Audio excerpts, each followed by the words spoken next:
कह रहे हैं कि भाई नाम बदलो भाग्य बदलो, ये क्या सही है?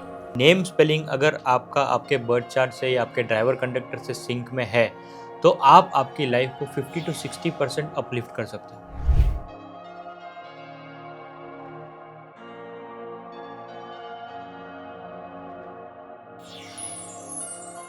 हो। सबसे ज़्यादा प्रचलन में जो है वो चैलेडियन पद्धति जो है, जिससे अभी इसको जो है सबसे ज़्यादा सकारात्मकता के साथ में आगे बढ़ाया जा सकता है। नेम न्यूमरोलॉजी में ऐसा भी कुछ होता है कि फर्स्ट नेम जो है वो इस पे आना चाहिए, सेकंड नेम इस पे आना चाहिए, ऐसा कुछ होता है क्या? तो ये एक थंब रूल है कि भले मेरे पास 5 नंबर मौजूद हो, भले मेरे पास 6 नंबर मौजूद हो, 4 नंबर की मदद से मैं ऐसा कहूँगा कि मेरा राजयोग कंप्लीट हो रहा है। सर, हम अपने नाम को किस नंबर पर रखें जिससे कि हमारा भाग्य बदल जाए?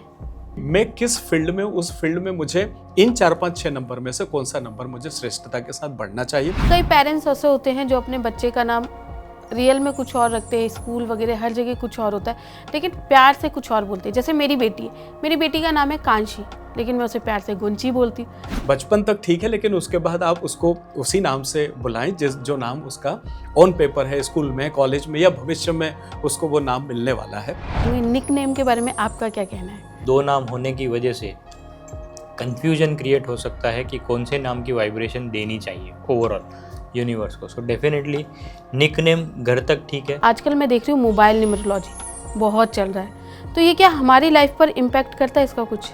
एक अच्छे ऑस्पिशियस नंबर पर लेकर के आते हैं, सकारात्मक नंबर पर लेकर के आते हैं, तो फिर वो निश्चित रूप से आपके जीवन को, आपके व्यापार को, आपकी हेल्थ को और आपकी वेल्थ को प्रभावित करता है। जिसे देखो वो कह रहा है रिस्ट वॉच से भाग्य बदल जाएगा, रिस्ट वॉच से आपको सक्सेस मिल जाएगी, तो इसमें आप क्या कहना चाहेंगे? तो रिस्ट वॉच ढेर सारे उपायों में से एक उपाय है जो आपको सफलता के लिए आगे बढ़ाती है। कि हमें कैसी घड़ी पहननी चाहिए? सबसे पहले तो मैं रेकमेंड करूंगा कि आपके जो नंबर्स हैं घड़ी में रोमन नंबर्स हो तो अच्छा है। आप मेरी घड़ी भी देख सकते हो, उसमें रोमन नंबर्स है सारे। रिस्ट वॉच बहुत तरह की आती है, जिसका साइज अलग होता है, कलर अलग होता है, डायल अलग होता है, तो क्या उसका रोल भी कुछ होता है? अगर आपके लाइफ में स्ट्रगल्स हैं, हर्डल्स हैं, तो आप वो कॉर्नर से इस तरीके से जो शेप बना हुआ होता है उस तरह की घड़ी आप चूज कर लेंगे। तो यहाँ ये पता होना जरूरी है, एक चीज। दूसरा, जो ओवल शेप होता है, ऐसे लोग क्या करते हैं, अपनी मर्यादाएं डिसाइड कर लेते हैं।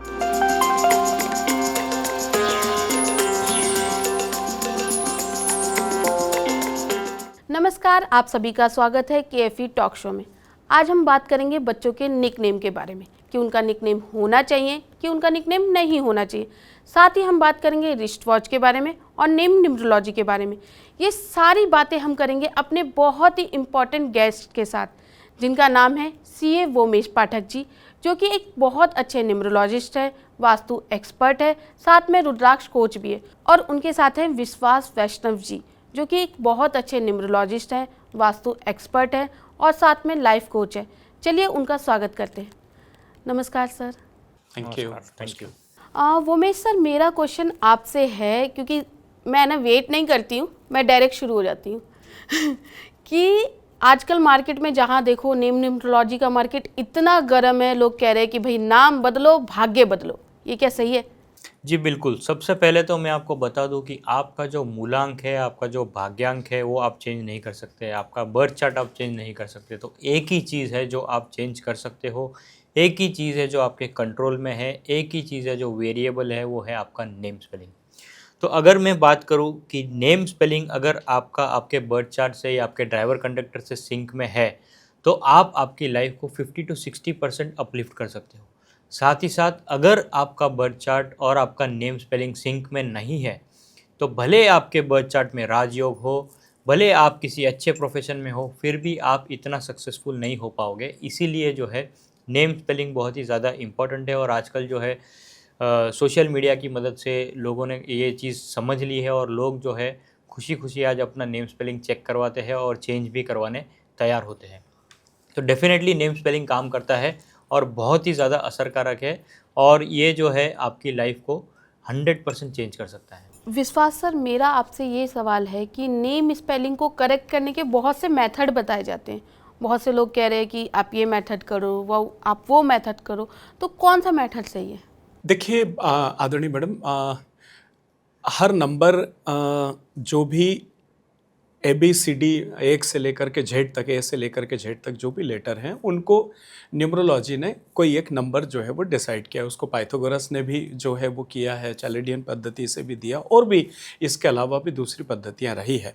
लेकिन सबसे ज़्यादा प्रचलन में जो है वो चैलेडियन पद्धति जो है, जिससे अभी इसको जो है सबसे ज़्यादा सकारात्मकता के साथ में आगे बढ़ाया जा सकता है। अब बात ये आ जाती है कि आप उस नंबर और उन अक्षरों, उन शब्दों के साथ जो जो नंबर दिए गए हैं उनका टोटल करें, और टोटल करके अगर वो, जैसा भगवान ने बताया कि मूलांक या भाग्यांक के साथ में वो कितने अलाइन करते हैं या कितने उनके साथ जाते हैं, उन चीज़ों को ध्यान में रख करके और नाम और उसके साथ सरनेम, इन दोनों चीज़ों को देख करके और आगे जो है वो बढ़ाया जाता है। बट इसकी वजह से कन्फ्यूज़न काफ़ी ज़्यादा है, क्योंकि वीडियोस देख करके कुछ लोग हैं जो पाइथागोरस से अपना कैलकुलेशन निकाल लेते हैं, कुछ लोग किसी और विधि से अपना कैलकुलेशन निकाल लेते हैं। तो मुझे लगता है कि किसी भी एक विधि के साथ आगे बढ़ा जाए तो वो सबसे ज़्यादा जो है वो चैलेडियन पद्धति है, जिससे काफ़ी हद तक एक एक्यूरेसी के साथ आप नाम के स्पेलिंग को करेक्ट कर पाते हैं या व्यवस्थित कर पाते हैं। सर, जैसा सर ने बताया कि 2 मेथड होते हैं, आपके अकॉर्डिंग कौन सा मेथड सही रहेगा? जी बिल्कुल, मैं भी विश्वास जी के मत से सहमत हूँ कि शैल्डियन मेथड बेटर है। द रीज़न बीइंग, पाइथागोरियन में जो है नंबर की कोडिंग जो है वो 1 से लेके 9 तक है। 9 नंबर के लिए 2 अल्फ़ाबेट जो है वो अलॉटेड है, और जब उन 2 नंबर की अगर मैं बात करूँ, उन 2 अल्फ़ाबेट की अगर मैं बात करूँ, तो वो अल्फ़ाबेट जब भी मैं नेम स्पेलिंग में ऐड करूँगा तो उसका कोई वैल्यू एडिशन नहीं होगा, क्योंकि एनी नंबर मैथमेटिकली अगर मैं देखूँ तो कोई भी नंबर को मैं नंबर 9 से ऐड करूँ तो वही नंबर निकल के वापस आएगा। फॉर एग्जांपल, अगर मैं 1 में 9 ऐड करूँ तो वापस टोटल जो है वो 1 ही आने वाला है। तो इसीलिए जो पाइथागोरियन मेथड है, हालांकि ये काफ़ी पुराना मेथड है, यूरोपियन कंट्रीज़ में आज भी कहीं कहीं जगहों पे ये यूज़ किया जाता है, पर दिस इज़ नॉट वेल, मैं कहूँगा इससे आपको रिजल्ट्स इतने अच्छे नहीं मिलेंगे, क्योंकि बिकॉज ऑफ दिस मेथड की 9 नंबर जो है। और सबसे इम्पोर्टेंट बात, पाइथागोरस जो है वो एक न्यूमरोलॉजिस्ट नहीं थे, वो एक मैथमेटिशियन थे। तो इसीलिए शेल्डियन मेथड जो है वो लाए है Cheiro, who is known as the king of numerology और हीरो ऑफ न्यूमरोलॉजी कहा जाता है, और उससे रिजल्ट्स भी काफ़ी अच्छे मिलते हैं। इसलिए हम जो है सभी लोग इंडिया में भी जो मेन बड़े बड़े न्यूमरोलॉजिस्ट है वो सभी लोग शेल्डियन मेथड ही फॉलो करते हैं। सर, हम अपने नाम को किस नंबर पर रखें जिससे कि हमारा भाग्य बदल जाए? आदरणीय मैडम जी, मुझे लगता है कि ये ज़्यादा प्रासंगिक उस स्थिति में हो जाता है कि मेरे मूलांक, मेरे भाग्यांक और मेरा न्यूमरो चार्ट मुझे क्या कहता है, ठीक है ना। कॉमनली तौर पर सम्मानीय दूसरे न्यूमरोलॉजिस्ट भी और हम लोगों का भी मत यही होता है कि जो अच्छे नंबरों में जिनकी गिनती होती है, ग्रह सारे अच्छे हैं लेकिन नंबरों में अच्छी गिनती 1 नंबर को लेके होती है, 3 नंबर को लेके होती है, 5 नंबर को लेके होती है, 6 नंबर को लेके होती है, तो हर कोई कहता है कि इन नंबर पर आना चाहिए। पर मेरा ऐसा मानना है कि अगर आपको लगता है कि आप ऑकल्ट से रिलेटेड कोई काम कर रहे हैं, आप एजुकेशन से जुड़ा हुआ कोई काम कर रहे हैं, तो फिर 3 नंबर आपके लिए ज़्यादा बेहतर होगा। ऑकल्ट से अगर आप जुड़े हैं तो आप हिम्मत करके 7 नंबर को अपने नाम के साथ जोड़िए और ऑकल्ट इंडस्ट्री में आप आगे बढ़िए। लेकिन जनरली लोग ऐसा करते नहीं हैं, बस 1, 3, 5 या 6 पर जैसा उनका मूलांक और भाग्यांक है उसके अकॉर्डिंग 1 को लेना या 3 को लेना या 5 को या 6 को वो डिसाइड कर लेते हैं। लेकिन मुझे ऐसा लगता है कि जो आपकी फील्ड है और जिस फील्ड में आप आगे जाना चाहते हैं, उस फील्ड को लेकर के अगर आप काम करते हैं, देखिए पैसे की बात आती है कि साहब 6 नंबर है, शुक्र है, तो आपको पैसा अच्छा मिलेगा। 5 नंबर अगर है तो आपको लाइफ में बैलेंसेस और बाकी चीज़ें होगी। पर अगर मैं पैसा कमा ही नहीं पा रहा हूँ, मेरी फील्ड जो है और उसमें मुझे काम नहीं मिल रहा है, तो मैं बैलेंस करके क्या कर लूँगा या बाकी चीज़ें मेरे साथ कैसी होगी। तो मुझे लगता है कि ज़्यादा अच्छा होगा कि मैं किस फील्ड में, उस फील्ड में मुझे इन 4, 5, 6 नंबर में से कौन सा नंबर मुझे श्रेष्ठता के साथ बढ़ना चाहिए, और अगर वो ऐसा नहीं है तो फिर 1, 3, 5 या 6 में से जो भी प्रोवाइडेड कि मूलांक और भाग्यांक में कोई एंटी नंबर उसके साथ में एसोसिएट तो नहीं है, उन चीज़ों को देखते हुए करना चाहिए। जैसे बहुत सारे लोग 9 नंबर भी रखते हैं, लेकिन 9 नंबर अनप्रेडिक्टिव रिजल्ट के लिए जाना जाता है, तो हिम्मत वाले होते हैं वही लोग 9 नंबर को अपने टोटल पर रखते हैं, अदरवाइज नहीं रखते। इसलिए सेफर साइड हमेशा ये सलाह दी जाती है कि या तो 1 पे, 3 पे, 5 पे या 6 पे आपको अपने नेम की स्पेलिंग के टोटल को लेके आना चाहिए। अच्छा सर, वो में सर मुझे एक बात बताइए कि जैसे इसमें नेम न्यूमरोलॉजी में ऐसा भी कुछ होता है कि फर्स्ट नेम जो है वो इस पे आना चाहिए, सेकंड नेम इस पे आना चाहिए, ऐसा कुछ होता है क्या? जी, सो जो इम्पोर्टेंट है वो है आपका फर्स्ट नेम और टोटल। सरनेम इतना इम्पोर्टेंट नहीं होता एज फार एज टोटल की अगर मैं बात करूँ तो सबसे पहले तो आपका जो फर्स्ट नेम है वो कभी भी 4 या 8 पे नहीं आएगा। दूसरी बात, आपका जो टोटल नेम है, जैसे कि मेरा नाम है व्योमेश पाठक, तो व्योमेश जो है ये कभी 4 या 8 पे नहीं आएगा, और व्योमेश पाठक जो पूरा नाम है वो भी जो है 4 या 8 पे नहीं आएगा। तो ये एक थंब रूल है कि भले मेरे पास 5 नंबर मौजूद हो, भले मेरे पास 6 नंबर मौजूद हो, 4 नंबर की मदद से मैं ऐसा कहूँगा कि मेरा राजयोग कंप्लीट हो रहा है, तो क्या मैं मेरा फर्स्ट नेम 4 पे लेके जाऊँ? The answer is no. यदि मेरे पास 2 और 5 मौजूद है पर 8 नंबर एब्सेंट है, तो क्या मैं मेरा नेम स्पेलिंग 8 पे लेके जाऊँ? पूरा व्योमेश पाठक अगर मैं 8 पे लेके जाऊँ तो मेरा राजयोग, सिल्वर राजयोग, प्रॉपर्टी योग कंप्लीट होगा। क्या मैं ऐसा कर सकता हूँ? Answer is no. तो कभी भी मेरा नेम स्पेलिंग, फर्स्ट नेम और टोटल, ये 2 चीज़ इंपॉर्टेंट है, कभी भी 4 या 8 पे नहीं जाएंगे। ये कम्प्लीटली नेगेटिव लिस्ट है। अच्छा सर, जैसे सर ने नेम की बात की, आप भी नाम की बात बता रहे हो मुझे। अब कई पेरेंट्स ऐसे होते हैं जो अपने बच्चे का नाम रियल में कुछ और रखते हैं, स्कूल वगैरह हर जगह कुछ और होता है, लेकिन प्यार से कुछ और बोलते हैं। जैसे मेरी बेटी का नाम है कांशी, लेकिन मैं उसे प्यार से गुंची बोलती हूँ। तो ये भी क्या इफ़ेक्ट करेगा कुछ? देखिए, 2 चीज़ें। सबसे पहली चीज़ तो एक ऑन पेपर जो भी आपका नाम चल रहा है, निश्चित रूप से उसका वाइब्रेशन आपके साथ जुड़ता है। लेकिन एक घर के किसी एक नाम से बुला लेना बचपन तक वो ठीक है, लेकिन जब आप किसी भी एक सम्मानीय व्यक्तित्व को जब 2 नाम से पुकारते हैं, तो ब्रह्मांड कन्फ्यूज़ हो जाता है। उसको ये नहीं समझ में आता कि वो किस नाम की फ्रीक्वेंसी को आपके साथ में जोड़े।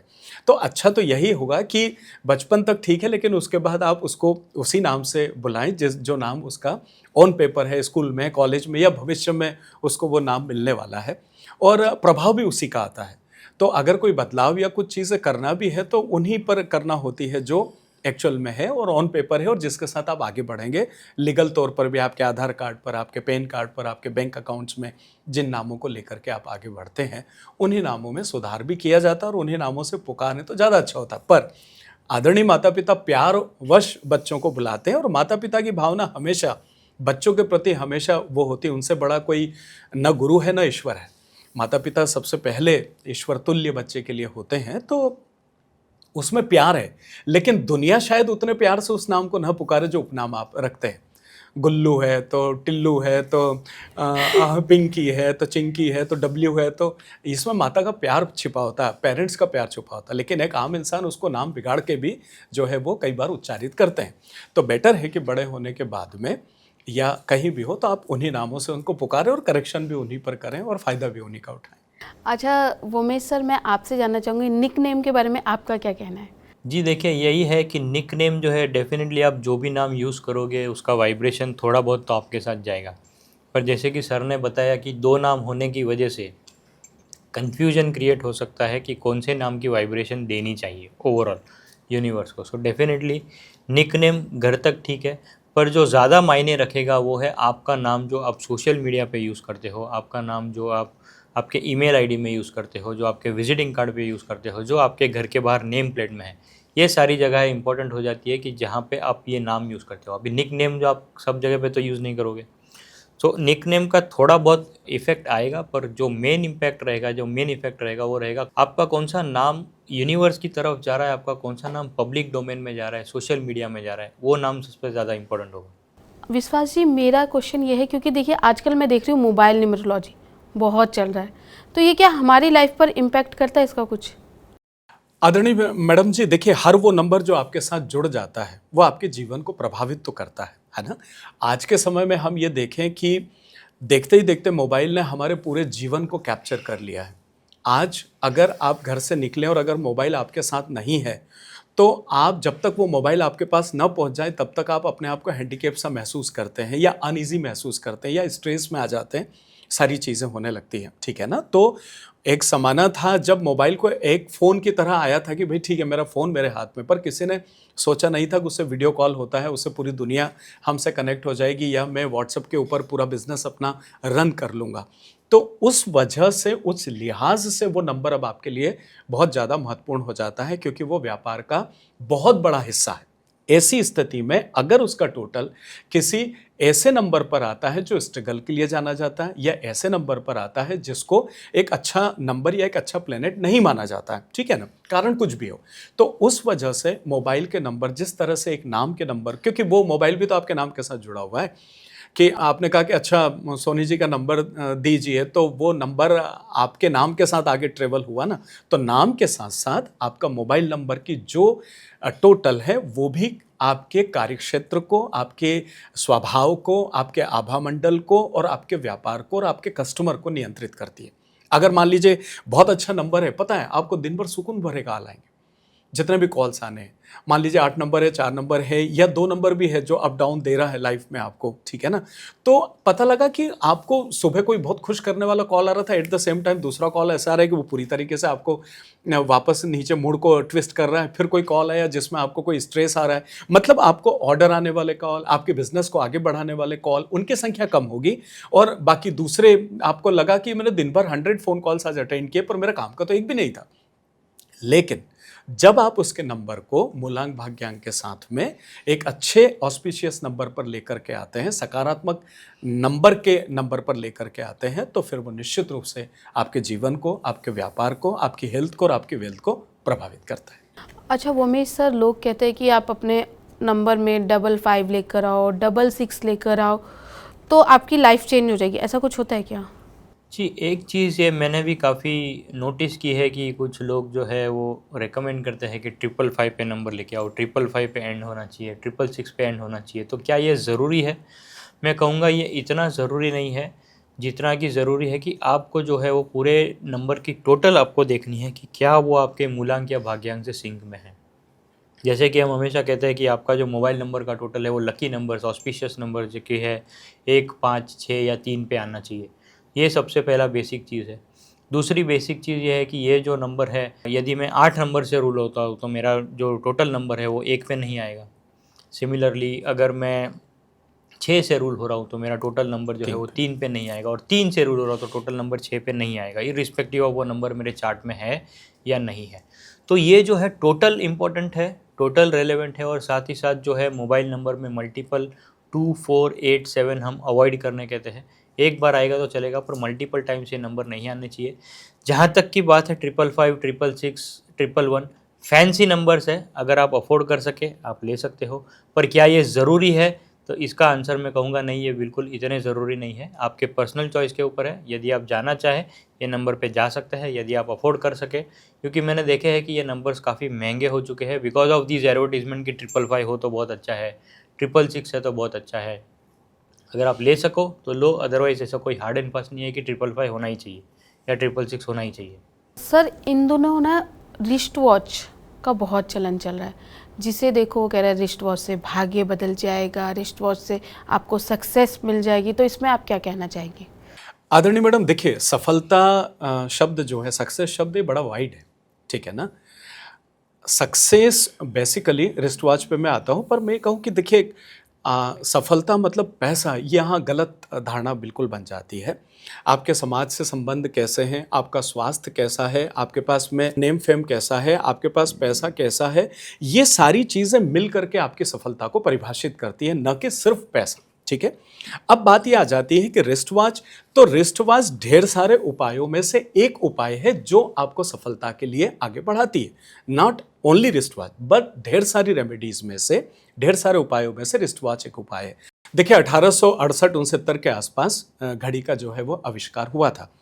इसका ये मतलब नहीं कि उसके पहले समय को नहीं देखा जाता था या घड़ी नहीं होती थी। आप अगर उससे पहले की बात करेंगे तो एक लकड़ी का एक एक्सिस, या जैसे अपन अपनी भाषा में डंडा कहते हैं, कि एक डंडा जो है वो गाड़ देते थे, और सूर्य के जैसे जैसे पैरामीटर्स चेंज होते थे तो वो उसकी छांव बदलती थी, और उससे वो एक्यूरेट टाइम, जो आज के ज़माने में हम टाइम बताते हैं, वैसा टाइम उस समय हमारे पूर्वज उससे बताते थे और उसी से अपना कामकाज करते थे। ये दिन का टाइम देखने का विधि था, और रात के समय ग्रहों की चाल और उनकी चीज़ों को देख करके और वो बिल्कुल एक्यूरेट टाइम पर जाते थे। जब से घड़ी का आविष्कार हुआ उसके बाद लोगों ने इसको टाइम देखने के लिए भी उपयोग किया, कुछ लोगों ने इसको फैशन के रूप में अडॉप्ट किया। आज भी कुछ लोग हैं जो फैशन के रूप में भी घड़ी पहन लेते हैं। पर पहली चीज़, घड़ी पहनना चाहिए। एक चीज़, क्यों पहनना चाहिए? घड़ी में काइनेटिक एनर्जी है, ये 24 आवर्स चलती है, इसमें एक ऊर्जा है। जब आप अपने शरीर के साथ इस ऊर्जा का तालमेल जब आप बिठाते हैं तो आपका शरीर भी उसके साथ में एक काइनेटिक एनर्जी के साथ जुड़ जाता है, ठीक है ना, एक ऊर्जा के साथ जुड़ जाता है, अगर आप इस तरीके से समझें। और उस ऊर्जा के साथ वो समय का पाबंद होते चले जाता है जब आपके हाथ में घड़ी होती है। तो ऐसा देखा गया है कि जो लोग घड़ी नहीं पहनते हैं, हो सकता है कुछ लोग इससे इत्तेफाक ना करें, पर जो लोग घड़ी नहीं पहन पाते हैं या नहीं पहनते हैं, वो समय को लेकर के बहुत ज़्यादा गंभीर नहीं होते हैं। तो एक, आप जब घड़ी पहनते हैं तो आप टाइम के साथ टोन अप होते हैं, और घड़ी समय दिखाती है और समय ही सब कुछ होता है। तो इसीलिए कहा गया है कि समय बहुत बलवान है, और वो इसलिए कहा गया है कि देखिए, जब टाइम मैनेजमेंट कॉर्पोरेट में पढ़ाया जाता है तो वहाँ एक सेंटेंस आता है कि जिस दिन आप समय रूपी भगवान को पूज लेते हो, उसके बाद आपको किसी भगवान को पूजने की आवश्यकता नहीं होती।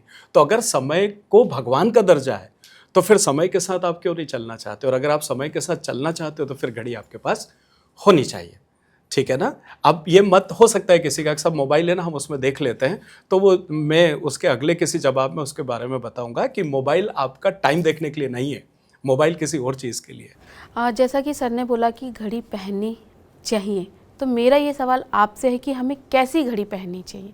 जी बिल्कुल। तो जैसे कि सर ने बताया कि घड़ी में जो है काइनेटिक एनर्जी होती है। तो जब हम एनर्जी की बात करते हैं तो हमने स्कूल में भी पढ़ाई की है कि एनर्जी जो है, metal is a good carrier of energy. इसीलिए हम रिकमेंड करते हैं कि आपको मेटालिक रिस्ट वॉच पहननी चाहिए। रबर और लेदर जो है, they are bad conductors of energy या स्लो कंडक्टर्स ऑफ एनर्जी।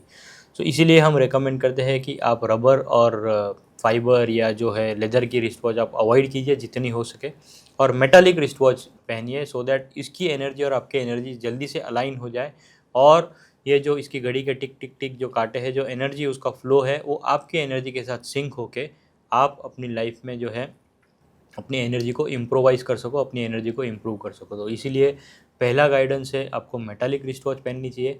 अब आप कहोगे मेटालिक तो ठीक है, पर उसमें कलर। सो मेटल का हम जो नॉर्मल रेमेडी देते हैं, एक रिस्ट वॉच की रेमेडी आती है न्यूमरोलॉजी में, खास करके जब नंबर 6 और नंबर 7 मिसिंग होते हैं, जिनके भी चार्ट में नंबर 6 और नंबर 7 मिसिंग होते हैं। नंबर 6 है शुक्र का नंबर, नंबर 7 है केतु का नंबर। सो जब ये दोनों नंबर मिसिंग होते हैं तब हम रेकमेंड करते हैं गोल्डन और सिल्वर मेटालिक रिस्ट वॉच। पर यदि 6 नंबर मौजूद नहीं है और 7 नंबर मौजूद है, वहाँ पे हम कहते हैं आपको गोल्डन मेटालिक रिस्ट वॉच पहननी है। तो सबसे पहला गाइडेंस तो यही है कि आपको सबसे पहले रिस्ट वॉच पहननी है, चाहे 6 नंबर हो, चाहे 7 नंबर हो या ना हो, दोनों नंबर प्रेजेंट हो फिर भी आपको रिस्ट वॉच पहननी है। उस केस में आप दोनों में से कोई भी रिस्ट वॉच पहन सकते हो, गोल्डन या गोल्डन सिल्वर, पर आपको मेटालिक रिस्ट वॉच पहननी है। और रिस्ट वॉच पहननी सबसे ज़्यादा ज़रूरी है, इरिस्पेक्टिव ऑफ कौन सा नंबर प्रेजेंट है, कौन सा नंबर एब्सेंट है। वोमेश सर, मैं एक चीज़ और पूछना चाहूँगी कि रिस्ट वॉच लेते समय हमें किन किन बातों का ध्यान रखना चाहिए। जी, तो सबसे पहले तो मैंने आपको बताया, आपको मेटालिक रिस्ट वॉच पहननी चाहिए, और जो है लेदर और रबर और फाइबर आपको अवॉइड करना चाहिए। दूसरी बात, लोग अक्सर पूछते हैं कि रिस्ट वॉच का मेटल तो हमें समझ गया, गोल्डन सिल्वर भी समझ गया, पर अंदर जो डायल है उस डायल में नंबर्स होने चाहिए, नहीं होने चाहिए। तो ये भी गाइडेंस हम लोगों को दे देते हैं कि सबसे पहले तो मैं रेकमेंड करूँगा कि आपके जो नंबर्स हैं घड़ी में, रोमन नंबर्स हो तो अच्छा है। आप मेरी घड़ी भी देख सकते हो, उसमें रोमन नंबर से सारे। रोमन नंबर से क्या होता है कि आपको जो है, यदि आप बिज़नेस में हो या यदि आप क्लाइंट से डील करते हो, तो आपको जो है कस्टमर ओवरसीज से आएंगे, दूर देश से आएंगे, अपने स्टेट के बाहर से आएंगे। सो यदि आपको लार्जर टारगेट ऑडियंस को केटर करना है, यदि आपको ज़्यादा लोगों को सर्व करना है, आपको क्लाइंट बेस अलग अलग जगहों से चाहिए, तो आपको रोमन नंबर की रिस्ट वॉच पहननी चाहिए। यदि रोमन नंबर्स अवेलेबल ना हो, क्योंकि घड़ी लेते समय बहुत सारे फैक्टर्स होते हैं, मुझे शेप पसंद आ गया, डायल पसंद आ गया, पर अंदर सारे नंबर्स नहीं हैं, तो क्या मैं वो घड़ी छोड़ दूँ? तो आंसर इज़ नहीं, आपको ये घड़ी छोड़ने की ज़रूरत नहीं है। दूसरा ऑप्शन ये है, आप देख सकते हो कि 1 से लेके 12 नंबर जो नॉर्मल डिजिट्स के नंबर है, वो वाली घड़ी भी आप ले सकते हो। अब कई बार ऐसा भी होता है कि सारे नंबर्स होते नहीं है घड़ी में, तो तीसरा ऑप्शन मैं कहूँगा कि थर्ड स्टेप में जाऊँगा। अगर पहला वाला रोमन अवेलेबल नहीं है, 1 से लेके 12 नंबर्स अवेलेबल नहीं है, तो एटलीस्ट आप देखिए जो 4 मुख्य नंबर्स है, 12, 6, 9, 3, ये जो 4 नंबर्स है, एटलीस्ट वो आपके रिस्ट वॉच में हो। तो ये सिंपल सजेशन है, आप रिस्ट वॉच लेते समय ये बेसिक प्रिंसिपल का ध्यान रखिए, और जो है आप अपने लिए जो भी आपकी मनपसंद हो, डेफिनेटली आपका चॉइस होगा रिस्ट वॉच का, वो अकॉर्डिंगली चूज़ कीजिए। पर ये छोटी छोटी चीज़ों का ध्यान रखिए, सो दैट आपकी जो रिस्ट वॉच है वो आपकी एनर्जी के साथ सिंक कर जाए, और आपको जो है एज अ रेमेडी भी ये काम करे और डेफिनेटली आपकी लाइफ को अपलिफ्ट करने में आपकी हेल्प करे। सर वोमेश सर ने तो बहुत अच्छी जानकारी दी, तो लेकिन मैं अब आपसे जानना चाहूँगी कि जो रिस्ट वॉच होती है, रिस्ट वॉच बहुत तरह की आती है जिसका साइज अलग होता है, कलर अलग होता है, डायल अलग होता है, तो क्या उसका रोल भी कुछ होता है? निश्चित रूप से आदरणीय मैडम जी, देखिए, घड़ी के बहुत सारे शेप आते हैं। उन हर शेप का अपना एक मायना है, अपना एक मतलब है।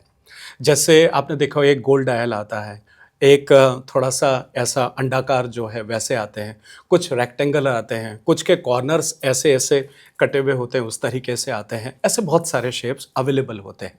जब आप लेने के लिए जाते हैं और आपको इनके मतलब अगर पता होते हैं तो शायद आप घड़ी को बहुत आसानी से अपने लिए चूज कर पाते हैं। मैं यहाँ 2-3 चीज़ें कहना चाहूँगा। सबसे पहली चीज़, गोल शेप जो है वो तुलनात्मक अच्छा माना जाता है सभी शेप में, ठीक है। आल्दो इसे फेमिनाइन का जो है दर्जा दिया हुआ है गोल शेप को, और वहीं पर जो स्क्वायर आते हैं उसको मस्क्यूनाइन का जो है वो दर्जा दिया हुआ है। अब यह फेमिनाइन मस्क्यूनाइन बहुत अच्छे से सम्मानीय श्रोता समझते हैं, दर्शक समझते हैं कि थोड़ा सा एक सम्मानीय महिला जिस तरीके से रिएक्ट करती है उस तरीके के गुण के साथ में वो चीज़ आती है। आप जो घड़ी पसंद करते हो ना, तो आपका सबकॉन्शियस माइंड उसको चूज करता है। आप देखते हो और देखते से आपको लगता है मुझे ये अच्छा लगा, आप बाय डिफ़ॉल्ट आप वो शेप चुन लेते हो जिस तरीके के आप होते हो, मस्क्यूनाइन है या फेमिनाइन है, या अगर आपके लाइफ में स्ट्रगल्स हैं, हर्डल्स हैं, तो आप वो कॉर्नर से इस तरीके से जो शेप बना हुआ होता है उस तरीके की घड़ी आप चूज़ कर लेंगे। तो यहाँ ये पता होना ज़रूरी है, एक चीज़। दूसरा, जो ओवल शेप होता है, ऐसे लोग क्या करते हैं, अपनी मर्यादाएं डिसाइड कर लेते हैं और वो उसी सर्कल में उन्हीं लोगों के बीच बार बार अपने काम को वहीं करते रहते हैं। वो कभी भी उससे बाहर जो है वो दायरे से बाहर नहीं आ पाते हैं। ये शेप के मतलब है। अब बात आ जाती है डायल के साइज की। देखिए, अगर बहुत छोटा साइज है तो ऐसा माना जाता है घड़ी थेरेपी में कि ऐसे लोगों के लक्ष्य बड़े छोटे होते हैं, और जो जरूरत से ज़्यादा बड़ी घड़ी पहन लेते हैं वो उन लक्ष्यों का निर्धारण कर लेते हैं जिन लक्ष्यों को हासिल नहीं किया जा सकता, जो कि मतलब मेजरेबल नहीं होते हैं, ठीक है ना। तो जो मिडिल साइज की घड़ी होती है बेसिकली वो लक्ष्य होते हैं जिनको हासिल किया जा सकता है। तो ये साइज को लेकर के भी आप थोड़ा सा पर्टिकुलर, जैसे आजकल के बच्चे हैं जो कई बार बहुत ज़्यादा बड़ी घड़ी पसंद कर लेते हैं और पहन भी लेते हैं और बहुत भारी होती है, आपको अनईजी होता है जब आप उसको पहनते हैं। तो आप सिर्फ शौक के खातिर ना पहने, आप ऐसे गहना उसको ना पहने, एक चीज। दूसरा, पति और पत्नी के बीच अगर बहुत अच्छा ट्यूनिंग नहीं है तो उनको अलग अलग तरह की घड़ी नहीं पहनना चाहिए। अगर वो एक जैसी, एक कलर की, एक साइज की, एक शेप की घड़ी पहने, देखिए मुझे इतराज़ है थोड़ा सा कि जब घड़ियाँ आई थी तो घड़ियाँ दूल्हे दुल्हन के लिए बनाई जाती थी, तो दुल्हन की बाय डिफ़ॉल्ट ही वो छोटी बनाते थे और दूल्हे की जो है वो बड़ी बनाते थे, जबकि कायदे से पति और पत्नी दोनों को एक ही साइज़ की घड़ी पहनना चाहिए। और अगर उनके बीच बहुत अच्छी ट्यूनिंग नहीं है तो फिर वो घड़ी एक ब्रांड की हो, एक जैसी हो और एक जैसा मेटेलिक टेस्ट हो, और वो जब पहनेंगे तो उनके बीच एक अच्छा तारतम्य बनता है। तो यहाँ पर शेप साइज ये मैटर करती है, इनफैक्ट कांटे भी मैटर करते हैं। या आदरणीय भगवान ने जैसा अभी बताया कि रोमन वाले जो है वो होना चाहिए, है ना। तो आप ओवरसीज, क्योंकि रोमन हमारे उसका नहीं है, बेसिकली ये एक्स, आई या वी आई इस तरह के जो नंबर होते हैं, इंडिया के नंबर है तो 12 है, 3 है, 6 है, 9 है। लेकिन उसके साथ अगर उसका कांटा भी एंकर वाला जो होता है, देखा आपने जो समुद्र में जहाज को रोकने के लिए जो शेप होता है ना एंकर का, अगर वो शेप होता है तो वो रोमन का इंपॉर्टेंस और ज़्यादा बढ़ जाता है और आप और ज़्यादा बाहर के लोगों के साथ जुड़ पाते हैं। दूसरा, आप ब्रांडेड घड़ी पहने पर इसका ये मतलब नहीं कि आप बहुत महंगी घड़ी पहने। तो कभी भी ब्रांडेड नकल की घड़ी आपको कभी भी नहीं पहनना चाहिए, नहीं तो वो जीवन में पूरा एक आपके जीवन में वास्तविकता से आपको दूर ले जाता है। तो बेटर है कि आप भले सस्ती घड़ी लें पर किसी भी ब्रांड की आप घड़ी लें, और अगर उस पर ब्रांड का नेम लिखा हुआ हो तो वो घड़ी और ज़्यादा आपकी सफलता को जो है मुस्तैद करती है। तो ऐसी बहुत सारी चीज़ें हैं जिनको जानना चाहिए, पर नंबर ज़रूर हो। अगर रोमन में नहीं है और 12, 3, 6, 9 भी नहीं है तो एटलीस्ट 12 हो, एटलीस्ट किसी नंबर का वाइब्रेशन तो आपके साथ में जुड़े। उसी का संबंध कांटों से भी, छोटा कांटा है तो उससे बड़ा कांटा है, तो आपको पता है जो सेकंड का कांटा होता है, अगर वो नहीं है आपकी घड़ी में तो आप बहुत छोटे छोटे डिसीजन पे आपको लेने में दिक्कत आएगी। पानी पीऊं कि नहीं पीऊं ये भी आप किसी से पूछ के पियोगे, मुझे चलो कि नहीं चलो, खाना खा लूं, आपको शायद पूछना पड़ जाए कि क्यों खा लूं क्या मैं खाना, लाइक दिस। तो इस तरीके से और इसी तरीके से जो मिनट का कांटा होता है वो आपको मिडिल रेंज के निर्णय लेने में मदद करता है। किसी मीटिंग में बैठे हैं, समारोह में बैठे हैं, डिसीजन ले रहे हैं। लेकिन जो छोटा वाला कांटा होता है वो जीवन के बड़े और बहुत काबिल निर्णय लेने के लिए रिस्पॉन्सिबल होता है। तो इस वजह से घड़ी में जब इतनी जानकारी हो जाती है तो उसके बाद एज ए थेरेपी आप किसी को बता पाते हैं। इसीलिए हम लोग कई बार न्यूरो चार्ट देख करके और उसके साथ कौन सी घड़ी उनको पहनना चाहिए ये बता पाते हैं। तो उसके पीछे इतनी सारी चीज़ें होती हैं और भी वो चीज़ें जो समय अभाव में हम दोनों यहाँ बात नहीं कर पा रहे हैं। So definitely there is a importance of watch in the life, और हर एक इंसान ने घड़ी को पहनना चाहिए। तवज्जो, हाँ, डिजिटल वॉच नहीं पहनना चाहिए। जितने बनाते हैं उनसे माफ़ी चाहता हूँ, लेकिन वो तनाव को इंडिकेट करती है, इसलिए बेटर है कि आप मेटल की वॉच पर जाएं। हाँ, यानी मेटल की वॉच बेस्ट होती है। आप दोनों यहाँ पर आए, आपने अपना कीमती वक्त दिया, उसके लिए मैं आपका तहे दिल से शुक्रिया अदा करती हूँ। Thank you, so you nice very of you, thank you so much. हमारे साथ थे सीए उमेश पाठक जी और साथ में विश्वास वैष्णव जी, जिन्होंने हमें बहुत सारी जानकारी दी रिस्ट वॉच को लेके, निक नेम को लेके, नेम न्यूमरोलॉजी को लेके। अगर फिर भी आपके मन में कोई डाउट है या फिर आप इनसे मिलना चाहते हैं तो उनकी सारी कॉन्टैक्ट डिटेल हमारे डिस्क्रिप्शन बॉक्स में है। साथ ही अगर आप इनके और वीडियो देखना चाहते हैं तो इनके चैनल का लिंक भी आपको हमारे डिस्क्रिप्शन बॉक्स में मिल जाएगा। तो देखते रहिए KFE टॉक शो।